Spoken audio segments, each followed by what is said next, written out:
పండగ వేళ విషాదం చోటు చేసుకుంది. గోదావరి నదిలోకి పుణ్యస్నానానికి దిగిన 5గురు యువకులు గల్లంతయ్యారు. తూర్పు గోదావరి జిల్లా తాడిపూడిలో ఈ విషాదం చోటు చేసుకుంది.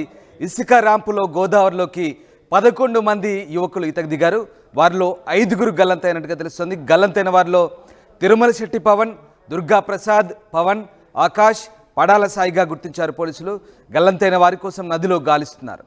లోతు ప్రవాహం అంచనా వేయకుండా నదీ స్నానం చేయడంతోనే గల్లంతైనట్టుగా తెలుస్తుంది. దీంతో వారి కుటుంబ సభ్యులు కన్నీరు మున్నీరుగా వెలిపిస్తున్నారు. పండుగ పూట కడుపు కోత మిగిల్చావా శివయ్య అంటూ తల్లిదండ్రులు కన్నీరు పెడుతుంటే చూసే వాళ్ళందరినీ కూడా కంటతడి పెట్టిస్తోంది. తూర్పు గోదావరి జిల్లా తాళ్ళపూడి మండలం తాడిపూడిలో మహాశివరాత్రి వేడుకల్లో ఈ అపశృతి చోటు చేసుకుంది. గోదావరిలో పుణ్యస్నానానికి దిగిన 5గురు యువకులు గల్లంతైనారు. గల్లంతైన యువకుల కోసం గాలింపు చర్యలు సాగుతున్నాయి.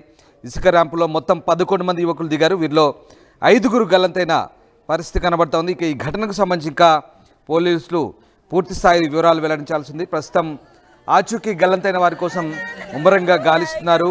గజ ఈతగాల సాయంతో యువకుల కోసం గాలింపు చర్యలు చేపట్టారు. ఈ క్రమంలో ఓ యువకుడి మృతదేహం లభ్యమైంది. ఇంకా పూర్తి స్థాయి వివరాలు పోలీసులు వెల్లడించే అవకాశం ఉంది. పండుగ వేళ ఈ విషాదం చోటు చేసుకోవడంతో ఒక్కసారిగా గల్లంతైన వారి కుటుంబ సభ్యులు రోదన నిన్నటితో